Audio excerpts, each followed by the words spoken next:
Olá pessoal, boa noite. Sou Alexandre Rolim, aqui de Tangará da Serra. Também estou participando do Festival Cultura em Casa da Secretaria de Estado de Cultura do Estado de Mato Grosso. Um festival grandioso, maravilhoso, que veio para abrilhantar ou pelo menos difundir a cultura mato-grossense, a arte mato-grossense nesse período aí de pandemia do coronavírus, que nós sabemos de toda a situação que está acontecendo, não apenas em Mato Grosso e no Brasil, mas em todo o mundo. Hoje a gente vai estar apresentando para vocês um debate, uma roda de conversa, na verdade, onde a gente vai estar abordando um pouquinho sobre a literatura, a representação do indígena na literatura brasileira e também, especialmente, na literatura mato-grossense. A ênfase deste trabalho, portanto, é a representação do indígena na literatura do estado de Mato Grosso, produzida aqui no estado de Mato Grosso. Mas nós vamos falar de uma forma geral sobre a imagem e também o discurso relacionado ao indígena que foram difundidos. Mas de novo, Marcelo, pode continuar. Então, pessoal, daí a gente quer justamente falar um pouquinho sobre a imagem, sobre o discurso do indígena na literatura do estado de Mato Grosso, produzida no estado de por autores de Mato Grosso e também pela literatura brasileira. Qual é a imagem que a gente tem do indígena? Qual é a imagem que é representada na literatura produzida ao longo dos séculos, desde o Brasil colonial, desde lá o descobrimento do Brasil por Portugal, entre aspas, até os dias atuais. Então a gente gostaria de falar um pouquinho sobre isso e mostrar qual é essa imagem que é representada do indígena na literatura do estado de Mato Grosso e também na literatura brasileira. Eu sou jornalista em Tangará da Serra e também sou escritor, autor de 3 livros, e eu vou conversar hoje com algumas pessoas muito especiais que eu tenho muito carinho. Uma delas é o Leandro Polastrini. Leandro Polastrini, que é professor da UNEMAT de Alto Araguaia. Ele que é mestre em literatura e tem um gabarito muito amplo, e ele, inclusive, um dos trabalhos dele de mestrado foi exatamente em cima da literatura indígena. Então ele tem muito a contribuir com a gente, falar um pouco sobre a literatura, bastante, aliás, sobre a literatura brasileira. Na verdade, Leandro, há bastante tempo que você vem trabalhando em cima disso. E também o Gilmar Coloizamai, o Gilmar, que é da etnia Halit Pareci, aqui da região de Tangará da Serra, Campo Novo do Parecis, os habitantes tradicionais, os nativos aqui da nossa região, que são os Halit Pareci. Então, nada melhor do que falar sobre literatura indígena, sobre a representação do indígena na literatura, do que falar com alguém como o Leandro e como o Gilmar. Bom, a princípio, vamos falar um pouquinho sobre a literatura indígena no Brasil, desde o Brasil colonial. A gente sabe que lá, desde o princípio, existem relatos, existem cartas sobre os indígenas, mas o Leandro vai poder falar um pouquinho mais para a gente sobre essa questão da representação do indígena na literatura brasileira. Só informando que nós estamos mantendo o distanciamento é restritivo, estamos a mais ou menos 1,5 metro de distância um do outro, para justamente cumprir com as medidas recomendadas pela Organização Mundial da Saúde e também pelo Ministério da Saúde. Leandro, fala um pouquinho sobre a representação do indígena na literatura brasileira. Bom, obrigado, Alexandre, pelo convite para participar desse bate-papo, dessa roda de conversa. Agradeço também ao Gilmar pela presença, né? Uma pessoa que sempre participa com um nível de discussão também bacana. Fui professor recente agora na disciplina de literatura, lá no 3º grau indígena. Então, vamos começar assim, tentar fazer uma síntese. Eu vou tentar, algo que é muito difícil para mim, mas eu vou tentar. Quando a gente vai pensar o indígena, ou a representação indígena na literatura ou na produção, né, literária brasileira, nós vamos começar, claro, pensando nos primeiros documentos escritos que retratavam ou que descreviam, né, os indígenas, esses povos nativos aqui do Brasil no período colonial. Nós vamos começar, claro, lá no século XVI, com uma carta, né, de Pero Vaz de Caminha, que vai ser o primeiro documento, né, escrito que inaugura esse processo aí de representação. É importante que a gente destaque que esse processo aí, essas escrituras, elas não são, claro, literatura construída como a arte da linguagem, mas elas são incluídas, esses textos ou esses documentos são incluídos nesse processo aí de uma literatura de informação ou uma literatura documental, tá? Então o Caminha ele vai trazer essa descrição dos indígenas. O que é mais importante destacar é que na carta, em nenhum momento ele vai utilizar o nome ou o termo índio.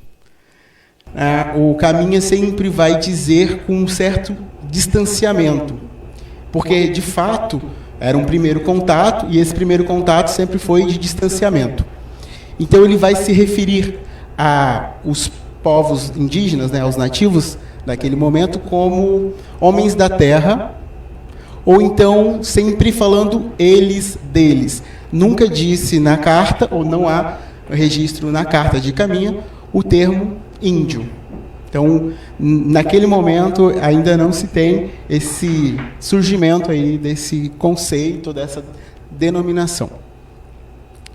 Então, Caminha inaugura esse processo. E ele vai fazer essa representação sempre mostrando aquilo que a gente já conhece. O indígena ou aqueles homens da terra dóceis, da questão do corpo, do desnudo, isso, sempre alimentando aquilo que a gente conhece até hoje dessa ideia, né, idílica ou, né, digamos aí, talvez folclórica do indígena que foi construída durante esse processo. Então ele vai fazer isso, né, nesse processo aí. Logo depois a gente também tem os jesuítas, nesse mesmo período do século XVI, que vão contribuir muito para essa representação ou para essa imagem que vai vir depois na literatura romântica dos indígenas. Já os jesuítas, eles vão utilizar nas suas cartas, nos seus documentos, o termo índio. Então, eu creio que são ali com os jesuítas que o termo índio começa a aparecer no imaginário digamos, do novo mundo ali, né, do novo continente que estava surgindo e também na Europa. Outro termo também que os jesuítas vão usar são os negros, gentis, sempre termos assim referentes a uma diferença racial, né? Lembrando que dentro desse período aí da colonização, a racialidade ela é todo o tempo construída, ou essa diferença pela racialidade, ela é construída.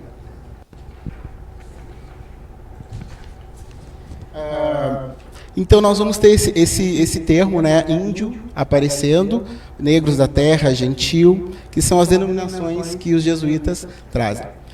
Essas cartas ou documentos dos jesuítas, dos religiosos aí desse período, trazem uma aproximação. Diferente do Caminha, que descrevia de longe, os jesuítas eles estão próximos, pelo papel de catequizar, né? De evangelizar, de trazer a esses povos sem alma, sem religião, aquilo que eles chamam de cultura, de civilização. Então, nesse processo, as descrições dos indígenas, dos povos indígenas, daquele grupo do contato, são próximas, são de proximidades. Há outras fontes de escritas que fundamentam esse aspecto indigenista, etnocêntrico, no século XVI, né, são as crônicas, os tratados e diários dos viajantes. Porque na Europa se alimenta esse imaginário, né, desse novo mundo como algo do exótico, a ideia do primitivo, dos monstros, de todo esse imaginário é construída na Europa.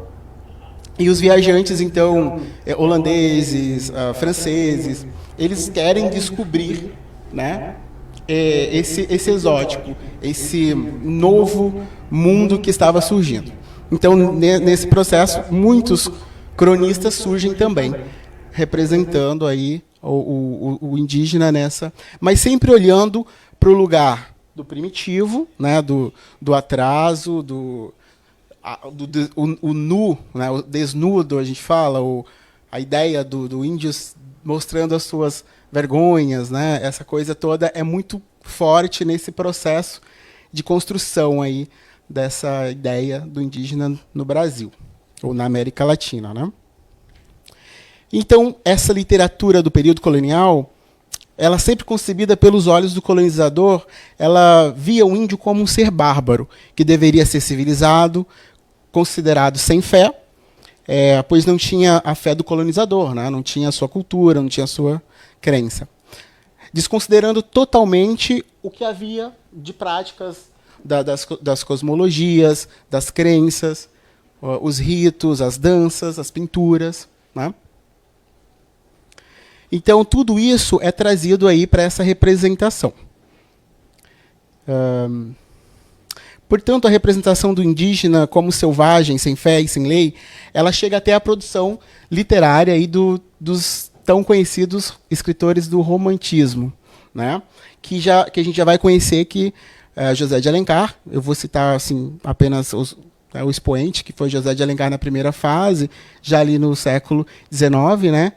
Após o período de independência, né, independência do Brasil, a gente precisava, então, dessa ideia de construir uma identidade de nação, né, e isso faz com que o romantismo busque, nesses documentos do século XVI, né, essa representação aí desse indígena, que vai ser idealizada, claro, pelo movimento romântico, né, pelo ideal romântico. O indígena como herói nacional. Muito bem. É justamente nesse processo que o Alencar, né, na sua obra ali, inaugural da primeira fase do romantismo, ele vai colocar em o Guarani esse indígena, né, como o herói, porém um herói muito próximo daqueles princípios do colonizador. Isso. Né? Então, Peri é o indígena robusto, forte, guerreiro, mas ele tem o caráter ou a descrição também do que a gente chamaria do bom selvagem, né?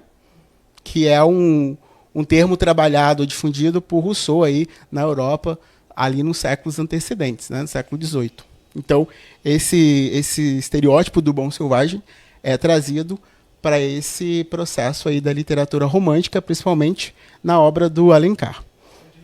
O indígena, que era tratado como um estorvo para o progresso da nação, Isso. Ele começou a ganhar um novo significado, uma nova representação. Isso. Digamos que uma representação binária, porque havia esse indígena com esses valores do colonizador, mas também havia o indígena que era o selvagem, ou seja, Peri estava no grupo daquele, né, dos senhores ali, dos europeus, dos portugueses, que combatiam os indígenas maus, né, que eram aqueles selvagens, os canibais, que cometiam ali a antropofagia.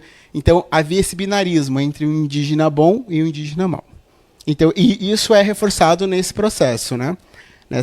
Mas o indígena, ele sim, é colocado como um elemento simbólico do herói nacional, mas, obviamente, que ele não cumpre essa função sozinho. Ele precisa, claro, de se apaixonar por uma mulher branca. Isso.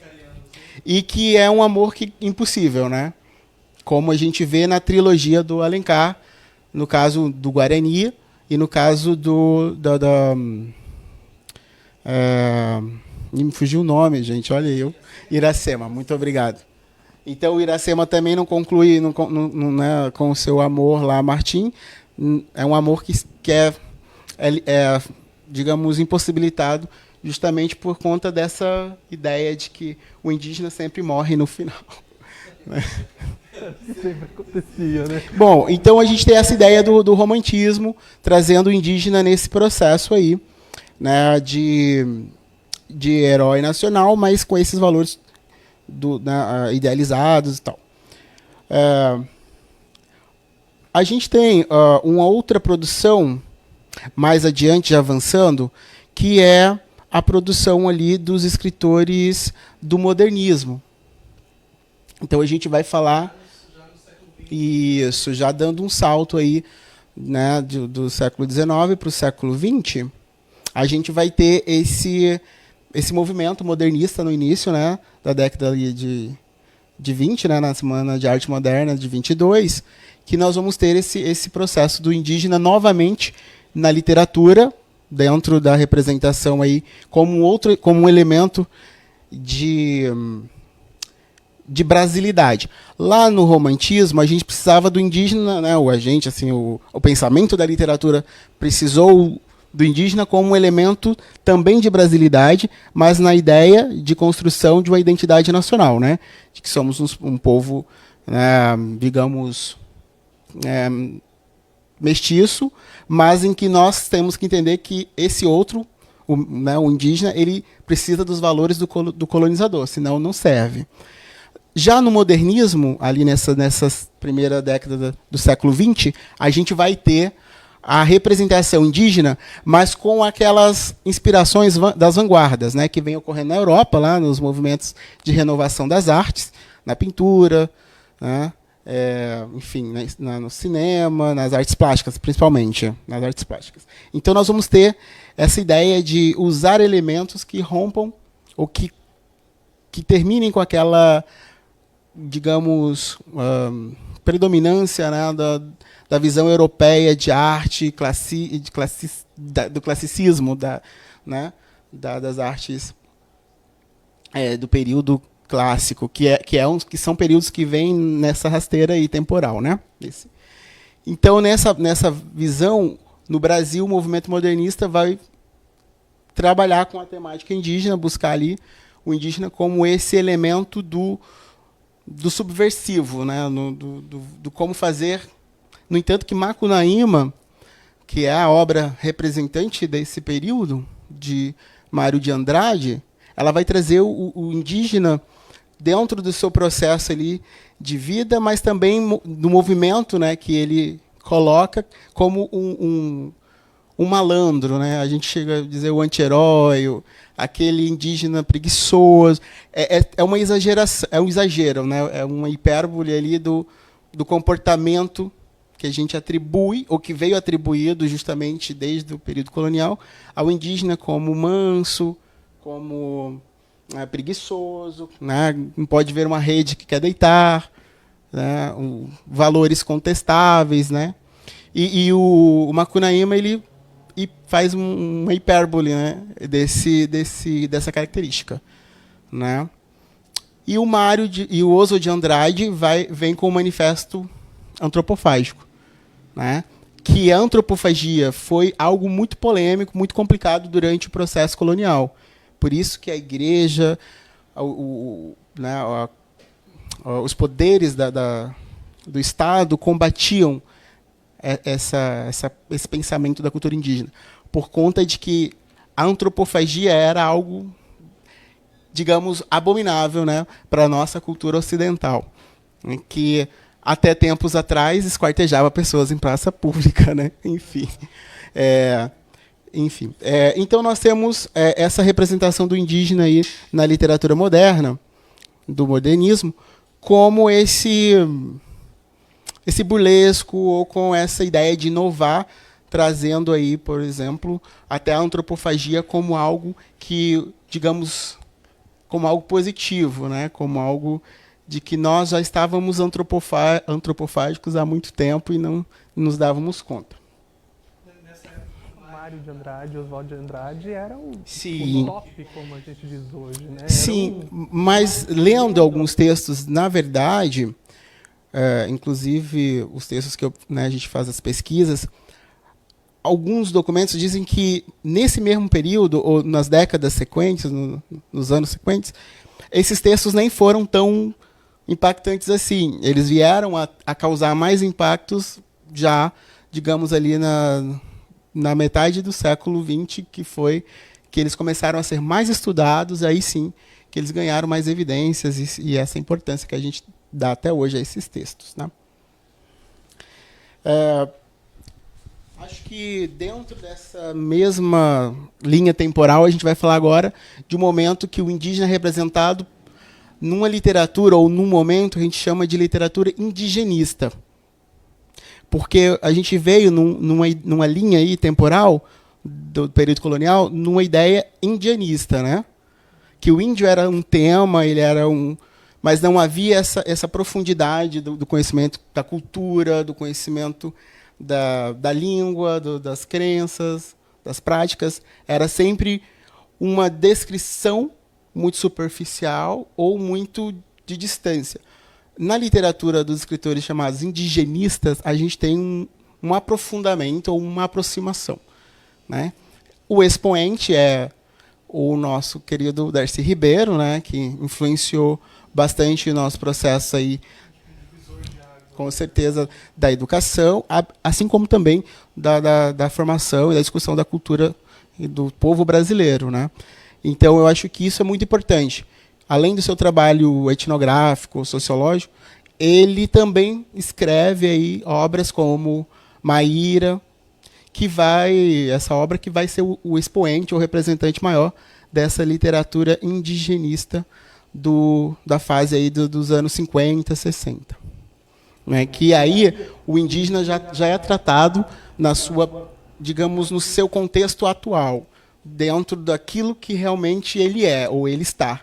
Né? Não só com aqueles olhares da literatura quinhentista ou da informação, como o selvagem, o atrasado. Então, são as mazelas do que é, ou de como vivem os povos indígenas. Um outro livro é o Quarupi, né, de Antônio Calado, que vai trazer essa representação aí dessa festa, né, dessa comemoração, vamos falar assim, desse ritual, para um romance que nós possivelmente não conheceríamos tão adentro, tão profundamente, se fosse apenas um texto usando como temática, né, como fez ali os indianistas. Antes do romantismo, talvez, não teria uma aceitação, né? Você trazer para a literatura algo como o Quarupi traz para a literatura, né? Como o movimento antropofágico traz, assim como o Mário de Andrade também traz com Macunaíma. Não seria feito, né, antes, né, em um período anterior. Como a gente pensa o Brasil nesse processo de entender ou de assimilar a sua formação e a existência desse outro, até hoje ainda é bastante difícil, né? Nós vamos falar daqui a pouco sobre a literatura do Mato Grosso e a gente vai ver o quanto que isso reflete esse distanciamento ainda de escritores não indígenas desse universo da cultura ou das culturas, né, dos povos indígenas do Mato Grosso e do Brasil. Então nós chegamos nesse processo de uma escrita indigenista que é muito próxima desse índio do presente, desse indígena do presente, dos seus conflitos, dos seus dramas, né? E aí, nesse mesmo bojo, a gente vai ter o surgimento aí, ou como exponente, os escritores indígenas brasileiros, já ali no finalzinho do século XX, né, nos anos 80, dos anos 80 aos anos 90, começam aí a ter publicações de autores indígenas que despontam nesse cenário, juntamente, claro, com essa literatura indigenista, surge, então, a literatura indígena, que vai precisar de um solo fértil para ela, né? E aí a gente vai falar sobre a educação indígena, a educação escolar, né, indígena, que foi fortemente defendida, né, na Constituição, né, e isso traz para os povos indígenas, então, esse direito a uma educação própria, né? E esses reconhecimentos vão gerar aí essas futuras gerações de intelectuais, com essas garantias das leis e dos seus territórios, né, das suas tradições. A gente falou desde o século XVI até a atualidade na literatura brasileira. Você diria que o indígena foi determinante para criar essa identidade? A gente sabe que até o romantismo, a literatura brasileira, inclusive Antônio Cândido fala, né, não tinha uma identidade, passou a criar essa identidade a partir do romantismo. O indígena foi determinante para criar essa identidade? Sim, com certeza. É um elemento determinante da nossa cultura. Por mais que muitas vezes nós façamos o apagamento desse elemento, ou distanciamento desse elemento cultural, desse elemento étnico, porque muitas vezes a gente fala mesmo, eu já tive um avô, um parente, mas é aquilo que a gente não tem o orgulho de dizer, né? É aquilo que a gente. Mas tudo isso, Alexandre, essa vergonha de dizer ou de se autodenominar indígena, vem desse estereótipo negativo construído desde esse período que a gente falou, dessa ideia toda, desse imaginário todo de um indígena selvagem, preguiçoso, enfim, que não contribui para o progresso, as perseguições, né, das invasões das terras. Então, todo esse processo de violência faz com que muitas pessoas, né, ou fez com que muitas pessoas tivessem medo de identificar-se ou denominar-se como indígena, ou dizer assim, não, eu também tenho a herança indígena na minha família, ou sou indígena, ou participo comungo dessa identidade. É muito comum a gente ouvir até hoje, inclusive, né, as pessoas falarem, a minha bisavó foi pegar lá. Pega lá. Não é, Gilmar? Falam normalmente assim, minha bisavó, minha avó foi pegar laço lá no sul, ou no Mato Grosso do Sul, no Mato Grosso mesmo. Aí existe esse estereótipo foi criado, né? Aí, agora, vindo para a literatura mato-grossense, sabe o que a gente percebe? É que a literatura produzida em Mato Grosso, não sei nem se posso chamar de literatura, porque também eram documentos, eram narrativas, eram cartas, normalmente encaminhadas pelos jesuítas ou pelos colonizadores, pelos desbravadores paulistas, encaminhadas tanto para a coroa portuguesa ou para a coroa brasileira, já a partir durante a República, com o Marechal Cândido Rondon. Então, acabou a literatura mato-grossense representando o indígena em seu início, também dessa forma, com documentos. Sim, talvez não tenha sido tão diferente do que foi o processo da literatura nacional, que a gente chama, né? Da literatura. Porque isso é importante. Agora a gente falar de uma questão que é: por que a gente vai falar de literatura de Mato Grosso? Por que a gente está falando de literatura indígena, literatura indianista? Porque justamente quando, ali naquele processo de inaugurar o Brasil como um país, como uma nação, a gente precisava dizer ao mundo quem éramos, né? Ou as pessoas daquele período precisavam dizer, quem é o Brasil ou o que é o Brasil. E assim veio nessa mesma linha. A literatura regional, que a gente chama, a literatura mato-grossense, a literatura indígena, a literatura afro-brasileira, enfim. Essa marca da regionalidade, ou essa marca da diferença, ela veio justamente para mostrar quem somos ou quem é esse movimento. Né? Não para dizer, olha, somos tão inéditos e diferentes. Não, participa do mesmo rol da literatura nacional, da literatura universal, mas essa identidade ou essa marcação é justamente esse de dizer quem é, para que veio, a que veio, né? E aí nós vamos falar da literatura de Mato Grosso, né, que inaugura. Eu praticamente vou fazer um pouco da fala, e vocês podem me interromper, viu, gente? Não vou falar bastante. Gilmar pode me interromper também. Baseado nesse livro da Hilda Gomes Dutra Magalhães, né? Não sei se está focando. É esse daqui, que é a história da literatura de Mato Grosso no século XX. Então, o meu material de pesquisa é aqui do século XX. Então, não vou saber falar muito sobre o que aconteceu da literatura no Mato Grosso antes disso. Mas, como a gente já falou, talvez não tenha sido tão diferente do que a gente já disse. Eram cartas, eram relatórios. Isso. Eram documentos, né? Então, nessa literatura, nesse livro da Hilda, desse mapeamento que ela fez aí dos escritores, das produções do século XX, desde o início até a segunda metade, ao final do século XX, eu posso dizer para você que a dificuldade de encontrar autores que tenham publicado ou utilizado aí dentro da sua produção a representação indígena, nada, quase. E quando utiliza, Claro. de forma pejorativa. Sim.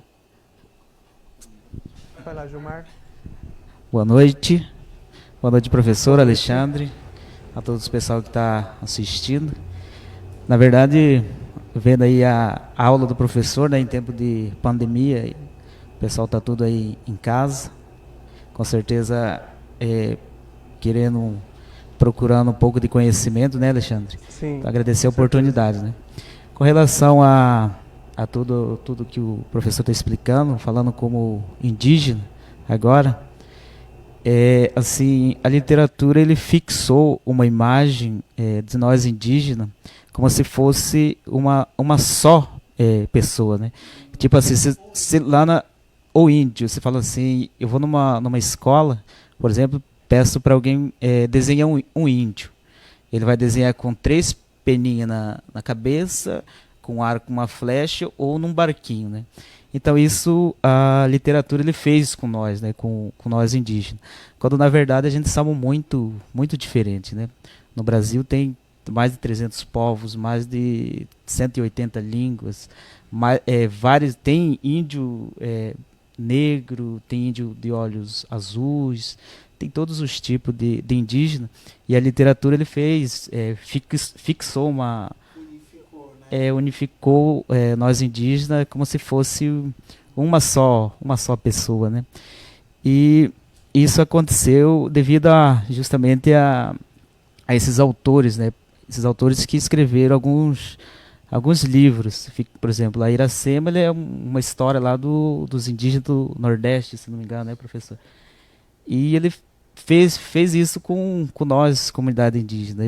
E a gente luta para ver se consegue fazer com que as pessoas eles conheçam mais os indígenas, a diferença que tem em tudo isso, né? E a educação, a literatura, no meio de nós indígenas, ele só aconteceu no meado dos anos 70, né? Porque antes disso também, nós indígenas, a gente não acostumamos na escola, entre 4 paredes, vamos dizer assim, né? A nossa educação ele sempre foi oral, né? A gente nunca teve. Até 1970, a maioria dos indígenas não tinha interesse de aprender a ler e escrever. Os jesuítas tentaram levar os indígenas para a escola, mas eles sempre fugiram.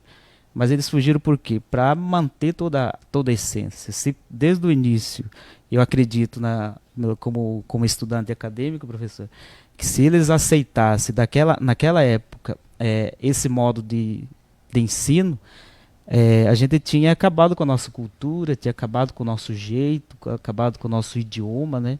A nossa história, porque lá eles ia forçar os indígenas a aprenderem o português, a aprender a história do né, o indígena, né? E a partir de 1970 que as próprias lideranças eles reuniram para discutir uma forma de colocar os jovens deles nesse formato de educação, aprender a ler e escrever, porque na época já precisou, porque tinha que conversar com uma autoridade, mandar fazer documento, né? Então isso forçou com que os indígenas tomassem essa decisão, né? Com relação a aprender a ler, escrever, a registrar todas as coisas, né? Mas assim foi feito até Não sei se o senhor já sabe da história do Daniel Matenho Cabixi. Ele foi um grande pensador, indígena, é do meu povo ainda, né? E ele que ajudou a escrever a minuta da educação indígena diferenciada, justamente por causa disso, Alexandre. Porque tinha que achar uma forma do indígena ele aprender o português, mas também continuar falando o seu idioma, escrevendo o seu jeito, né? Então isso que deu nos anos 70, né? O indígena, então, não, vamos aprender a ler e escrever, mas vamos fazer assim, vamos criar uma forma de seguir esses dois, né? Que foi criado justamente, professor, a educação indígena diferenciada, né? Que a gente, vamos lá, até estamos cursando a Faculdade Intercultural Indígena. As pessoas perguntam muito como que é a educação indígena, como que é lá na aldeia, na escola da aldeia, primeiro, e depois como que é vir para a cidade. As pessoas normalmente questionam, inclusive na universidade, onde eu estudo, na Unemate, perguntam muito como que é a educação indígena. Eles aprendem primeiro na língua materna, depois eles aprendem no português, como que funciona? É justamente isso que eu tô explicando, né? O indígena lá na aldeia, ele antes da escola, professor, desse formato de educação, o indígena ele ensinava oralmente, né? A educação ela é ainda, né? É isso. Ela no espaço da casa. É o pai falando com o filho, com o sobrinho, o avô falando com o neto, e assim você vai passando as informações, os ensinamentos. Não era assim, não, vou lá de 7 até 11 horas, de 1 até lá, blá, blá, blá, blá, escrevendo tanta coisa, né? A gente tem essa forma, né? Eu vou lá no rio, vamos caçar. É desse jeito que cai no rio, afunda, né? Desde criancinha, vão lá vendo os mais velhos, eles aprendem. Isso que é a forma de ensinar do indígena, né? Claro que agora a gente temos já escola, né? Em quatro paredes. Sim, só que aí o professor ele tem que saber os dois modos de ensino. Isso que para nós ele é até um pouco mais complicado, porque você tem que saber a nossa história e tem que saber a história do não indígena para passar. A gente tem que crescer com esses dois modos de vida, né? E isso impacta muito assim na questão desses jovens de agora, nessa questão da tecnologia, né? A coisa mais interessante do que escutar um velho, por exemplo, escutar uma história, né? Tem lá o celular, vamos lá, vamos pesquisar. Então, e isso a gente tá vendo, a gente tá percebendo que tá tendo mudança, e a gente tem que sentar de novo, professor. Eu acho que é um novo rumo que vai ser mudado para adaptar a tecnologia dentro da comunidade. Assim, para ele ser uma ferramenta da coisa boa para o indígena, né? Então. Como a gente estava falando, quando a escrita ela aparece com essa necessidade, né, da manutenção ou da sobrevivência. Tem que pegar o microfone. Então, quando a escrita para os indígenas, alguns povos, alguns grupos étnicos não tinham, né? Como o Gilmar já falou, eram ágrafos ou só usavam a oralidade, então não tinha o único código, talvez escrito, a gente pode falar, são as pinturas, né? Os desenhos, né? Mas a língua, essa codificação que a gente conhece da nossa cultura, eles não tinham. Quando essa necessidade veio, agora nesse processo de precisamos conviver com esses dois polos, né? Conhecer a cultura do não índio e também aprender a nossa, para poder construir essa resistência e existência, a escrita ela vem como um boom, assim, tipo, e aí a literatura inaugura, né?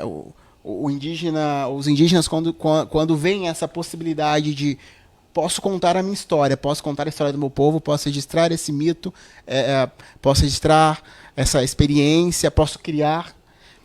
Aí chega a tecnologia, ou seja, agora que o Gilmar está colocando essa demanda, mal conseguiram ainda resolver a escrita ali, como trabalhar ou como lidar, a gente agora tem uma necessidade, ou uma outra, que são os recursos tecnológicos, né? Porque assim, Alexandre, a comunidade indígena tem mais de 300 povos, né? E cada um ele tem um tempo de contato com o não indígena, né? No caso do meu povo, por exemplo, Pareci, a gente foi primeiros registros é de 1553. Então, mais de 400 anos de contato, né? Mas tem povos, por exemplo, que estão ainda isolados, né? Tem povos que foi contactado há 30, 40 anos, né? Então, tudo isso, ele tem uma certa dificuldade, assim, nessa questão da literatura. Como é que eu vou, por exemplo, vou escrever uma história do indígena. Mas será que a história do indígena que está lá isolado, da etnia dele, ele não... Aí, quando eu escrevo, você é um escritor, por exemplo, professor, você escreve lá, vou escrever alguma coisa sobre o indígena, falando indígena, mas você está escrevendo, na verdade, uma etnia, um povo, né? Não está falando sobre o geral. Então, por cada um ele tem uma diferença. Igual isso que a gente vem sofrendo ao longo todo esse tempo, até hoje. Eu fui numa escola dar uma palestra lá no Dia do Índio, o ano passado. O que aconteceu? Lá o pessoal, a professora, enfeitou todos os alunos lá com alguns adereços dos indígenas, né? Igual eu estou falando. Fez um disco assim, fez uns coisas de papel assim, né? Aí ele falou, nós estamos comemorando o Dia do Índio, né? Aí sendo que lá o nosso município lá tem nós indígenas, né? E não tinha nada a ver com a nossa cultura, com a nossa tradição, com a nossa pintura, com nossos enfeites, né? Falei, se quiser fazer homenagem para nós, pelo menos faz bem feito, né? Pesquisa. Aí, por exemplo, assim, a questão da literatura mesmo, professor, tem lá, fala o Tupã. Todo mundo acho que já ouviu falar de Tupã, né? Só que Tupã no idioma Guarani, eu acho que nem sei de onde que é, mas que é Deus, né, no idioma deles, mas ele é traduzido em 180 idiomas diferentes, né? Então, por exemplo, Deus para nós é Enor. Agora, se você falar, Tupã, já parece que é só um que tem, né? Quando na verdade é diversas formas, né? Deixa eu fazer uma pergunta. Dentro daquilo que o professor Leandro falou anteriormente, em relação a Macunaíma, do Mário de Andrade, que trazia o índio como preguiçoso, como malandro e tudo mais. Eu pesquisando, eu vi na literatura mato-grossense o Estevão de Mendonça, que é referência na literatura mato-grossense, historiador, vários livros publicados, e ele faz poucas citações sobre o indígena mato-grossense em todo o acervo, em todos os livros que ele publicou. E em um dos livros ele cita justamente o indígena como preguiçoso, como o selvagem e o desordeiro, que não aceitava essa ordem que você acabou de falar aí, essa ordem que o não índio está aí nesse processo de construção há vários séculos. E ele entendia, inclusive naquela época, ele defendia que o indígena tinha que ser no início do século XX também, próximo, na mesma época de Mário de Andrade, o Estevão de Mendonça, que é mato-grossense, escritor cuiabano, colocou Cuiabá em evidência na literatura. E ele colocava justamente que o indígena ele tinha que ser conquistado para ele virar mão de obra para os não índios. Como que você vê essa questão da literatura trazer o indígena como preguiçoso, como malandro, como desordeiro? Essa ideia de unidade, né? Como se todos os índios, né? Em geral.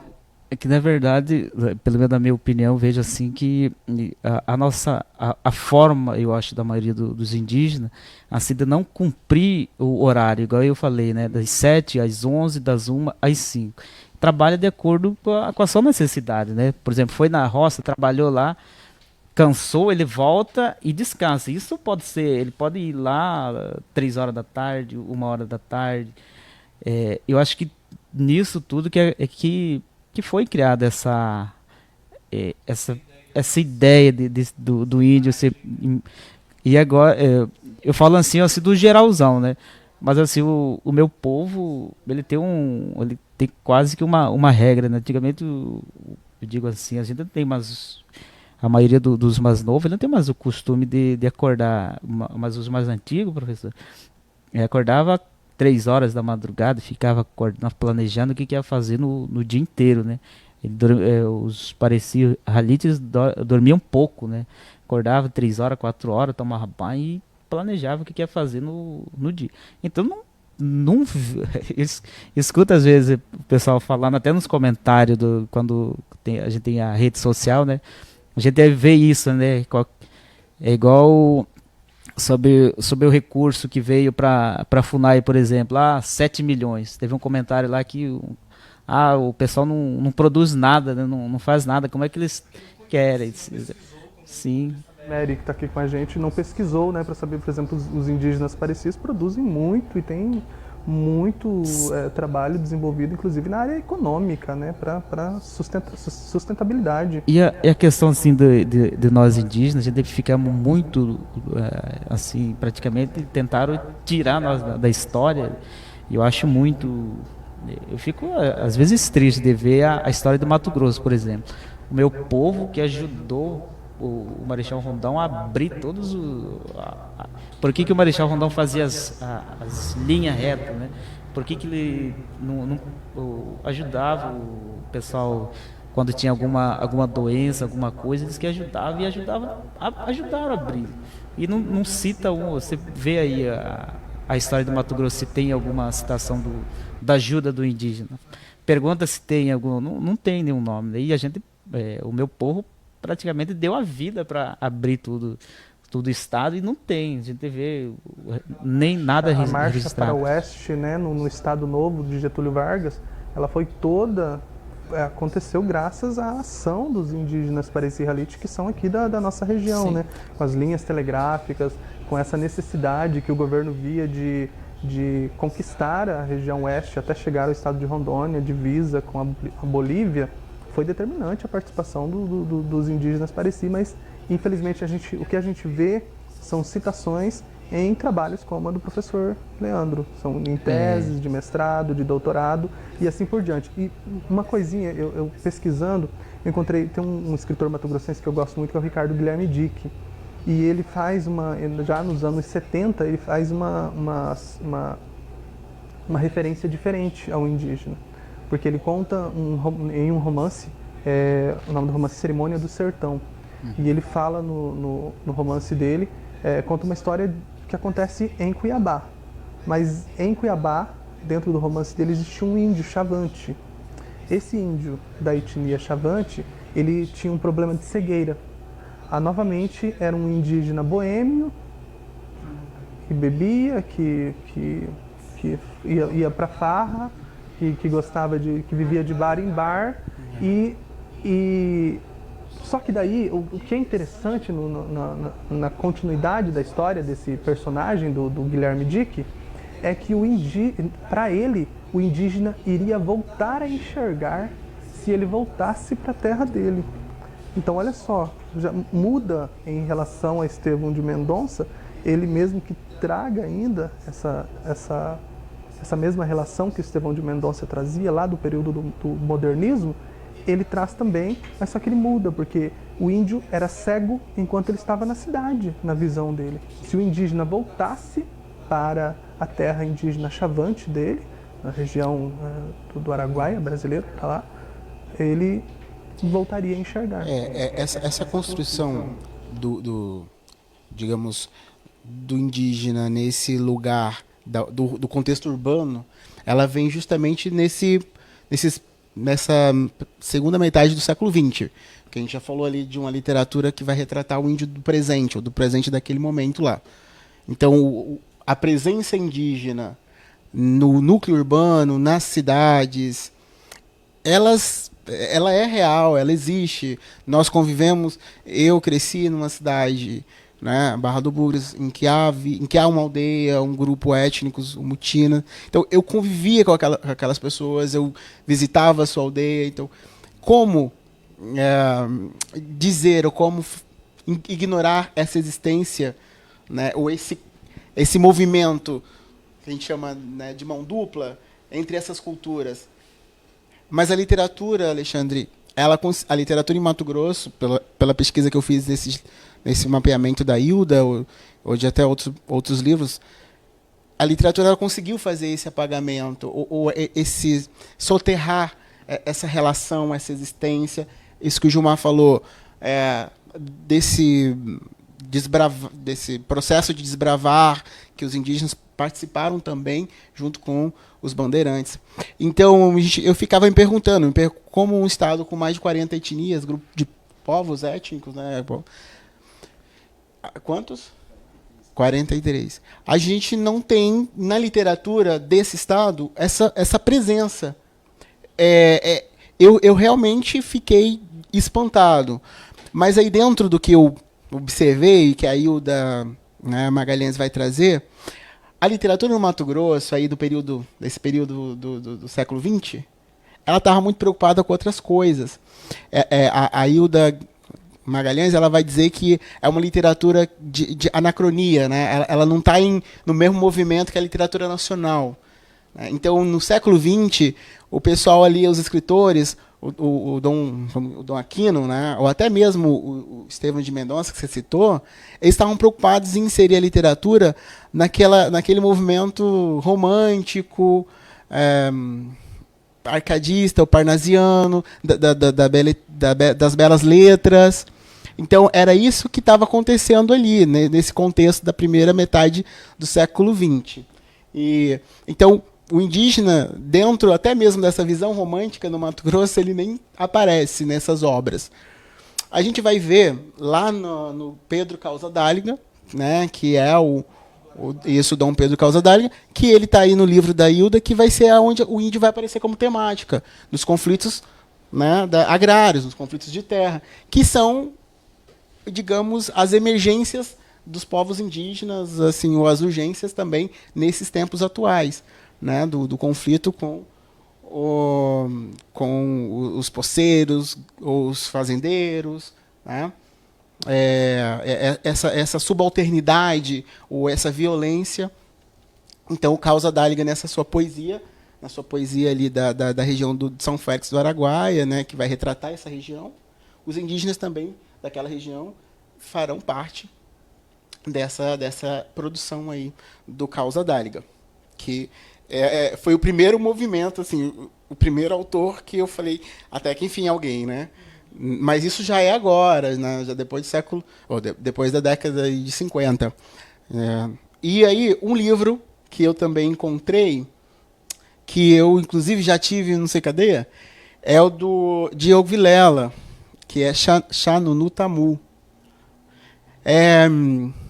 A Hilda vai falar desse livro, desse Xanunu Tamu, num outro livro dela.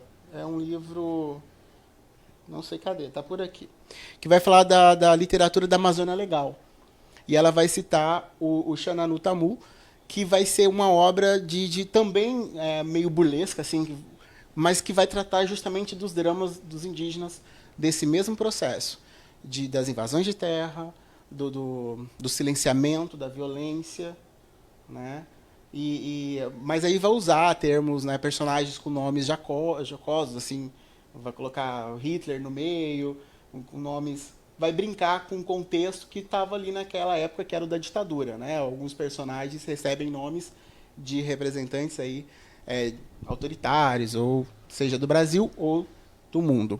Então, o Xananu Tamu seria essa obra assim, mais representativa, em que vai falar, em que vai dizer assim, os indígenas estão aqui e são pessoas que estão conosco sofrendo disso, né, desse atropelo, dessa violência, e justamente do Estado também, né?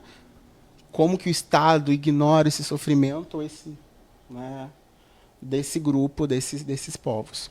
E outro livro, bom, que eu achei, ou que está na literatura, ou que se classifica aí dentro da produção em Mato Grosso, publicável, né, que está publicado, na verdade publicado, é um texto, um livro de teatro, de Anderson Lana, que vai recolher isso, que vai recolher esses mitos, vai se inspirar nas lendas indígenas, tupis, bororo, enfim, e vai escrever aí as suas peças teatrais.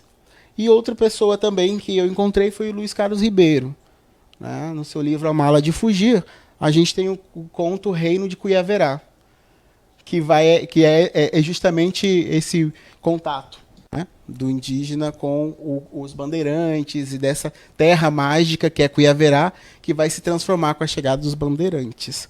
Então, só concluindo essa fala sobre a literatura em Mato Grosso e da representação do indígena, a gente vê que é realmente triste você olhar para uma história da literatura do seu estado, ainda mais Mato Grosso, como a gente falou, está aqui o nosso amigo Gilmar, em que a gente não olha, não vê, né, esses povos, que essa literatura foi negligente, né, com esses grupos aqui, que tanto são importantes para nós, né? Passar aqui para o Gilmar. Só um minutinho, a gente precisa finalizar, já está terminando o nosso tempo. Já, mas nem falamos do seu livro. Bastante. A gente ainda ia falar sobre a Biblioca, inclusive eu vou fazer um apanhado rapidão da Biblioca, que é um trabalho fantástico que está sendo desenvolvido pelos indígenas Rigbatsa, juntamente com a Secretaria de Cultura do Estado, com a UFMT de Cuiabá, Universidade Federal de Mato Grosso, e também com a Secretaria Municipal de Cultura de Juína, que é um trabalho muito bacana que está sendo desenvolvido com os Rigbatsa e que deve servir de modelo, de exemplo para todo o estado de Mato Grosso. É uma biblioteca que está sendo construída dentro de uma comunidade, de um território indígena, lá na divisa, na região de Fontanilhas, na divisa de Brasnorte com a cidade de Juína. Um trabalho fantástico, a gente tinha marcado para falar aqui sobre o pioneirismo de Daniel Munduruku, que não vai dar para a gente poder falar. Mais da minuto aí, produção. Também a gente ia falar sobre o meu livro. Que é um livro que eu adorei ler, muito obrigado. Por nada, imagina. Eu acho que é isso. Aqui também está o Gilmar, e eu desejo muito que os indígenas em Mato Grosso também entendam que a presença deles na literatura, por eles mesmos, é importante. O que é fantástico que tem acontecido muito, né, Leandro, nos últimos anos, é justamente isso. O próprio indígena se empoderou e começou ele mesmo a escrever as suas histórias, os seus romances, os seus contos, e publicar. Então tem chegado, você encontra muitos livros na biblioteca que são produzidos, que são escritos e produzidos pelos próprios indígenas. Sim. O caminho é esse. O caminho é esse, mas o caminho não é fácil e não vai ser. Mas eu desejo que esses grupos ou esses escritores que vêm surgindo aí na mesma linha que Daniel Munduruku, né, a Eliane Potiguara, que são os pioneiros, vou dizer assim, mas é claro que a Ailton Krenak, como líder indígena, como pensador, também já movimentava, né? E outros também desse período, mas é importante entender, a sociedade não indígena ainda vai resistir a muitas questões, ou às diferenças. E eu acredito que essa resistência talvez seja esse gás que os escritores indígenas ou, né, os intelectuais indígenas podem utilizar para suas produções, né? Esse pensar que realmente a diferença ela é rica, né? Ela é valiosa. Para a gente finalizar, depois a gente já se despede, a faculdade indígena que é da Unemat, a FAIND, né, em Barra do Bugres. Você ou o Gilmar... eu vou passar para o Gilmar essa parte, mas eu também reconheço que é importantíssimo esse processo de formação diferenciada na graduação, na universidade, que reconheça os valores culturais e étnicos, né, dos povos indígenas. Mas eu vou passar para o Gilmar. É uma pioneira, né? Com certeza, no Brasil, sim. Pioneira no Brasil. Uma das pioneiras. De ensino superior. E, Gilmar, então, a FAIND contribui também para essa identidade, para a projeção literária dos indígenas? Na verdade, a FAIND ele foi construído pelas próprias comunidades indígenas, né? Então, por isso, essa importância que ele tem, né? Foi, como disse anteriormente, nos anos 70, que discutiu toda essa criação dessa educação diferenciada, né? Em 2001, se eu não me engano, né, professor, que foi criado a Faculdade Intercultural Indígena. Agora temos 120 acadêmicos em Barra dos Bugres, né, professor, com os cursos de pedagogia e licenciatura, várias licenciaturas, né? Inclusive eu faço linguagem. E lá a gente discute muito essa questão assim do indígena, né? Sempre tentando levar essas duas situações, o lado meu histórico, o lado meu da educação e o lado do conhecimento geral, né? Então, ele é importante. A faculdade foi o pioneiro da América Latina, Alexandre. Então, tem uma importância e tanto. E, claro, para nós, né, comunidade indígena, mas a gente vê que a maioria até das próprias autoridades não conhece a faculdade. Mas, pelo menos para nós, comunidade indígena aqui do estado de Mato Grosso, ele tem acho que importância, assim, nem sei como falar sobre a importância que tem a faculdade, né? Porque eu acho que só ela que até hoje garantiu esse modo de educação que nós temos lá na comunidade, né? E infelizmente é só isso, só na área de educação que temos, né? Devia ter a educação diferenciada em vários, tipo na saúde e outros meios, né? Mas estamos construindo. A faculdade Muita coisa foi justamente através da FAIND, através da Faculdade Indígena. Sim. Então ela também serviu para aproximar a gente. Então é um trabalho fantástico. Bom, gente, a gente vai ter que terminar. Está aberto para vocês fazerem suas considerações finais, se despedirem. Porque já está com o microfone. Tá. Queria agradecer a oportunidade, Alexandre e professor. Agradecer os meus parentes que estão assistindo. A minha aldeia, professor, quase 90% são conectados hoje em dia à internet, né? Então a gente temos isso aliado para nós comunicar, né? Entre lá na comunidade. Então um abraço aí para o pessoal que está nos assistindo e agradecer de coração a oportunidade de estar repassando. A gente queria muito, os indígenas pedem muito esse espaço, professor, para a gente estar falando, né, sobre essa questão assim de nós indígenas mesmo, como que nós somos vistos nesse meio, né, pelos outros. Então, só de passar um pouco, conversar um pouco sobre isso, para nós é muito importante. Então, agradeço a oportunidade e obrigado. Agradecer a Associação Waiamar e a Coop Hanama que me trouxeram de lá até aqui para participar desse debate, tá? Obrigado. Obrigado também, Alexandre, pelo convite, né? A Priscila, que intermediou esse contato. A gente já se conhecia, a gente já se conhece, mas ela né, colocou, o Leandro pesquisa sobre isso, então nos colocou aí no contato. Agradeço também a quem está assistindo, a quem conseguiu assistir a gente, quem está aí acompanhando. E mais informações, busque aí a gente nas redes sociais ou por e-mail, no Facebook. Tem a minha dissertação do mestrado, que vai falar sobre transculturação e identidades na obra de Daniel Munduruku. Né, tem um livro, foi publicado em livro em e-book, então a pessoa pode baixar gratuitamente lá no site da editora. Também tem os artigos, a gente está aberto a essa conversa aí. Mais, porque não deu para falar muita coisa ainda da literatura indígena, né, que os autores indígenas têm publicado ou produzido, mas a gente me coloca à disposição para mais informações ou participar de outras conversas. Fica aí aberto. Então, abraço, obrigado e até a próxima. E o livro do Alexandre, realmente eu gostei bastante. Queria muito falar um texto que eu escrevi, tá? Mas eu vou mandar para ele e depois ele publica nas suas redes. Mas muito obrigado pela oportunidade de também ler o seu livro.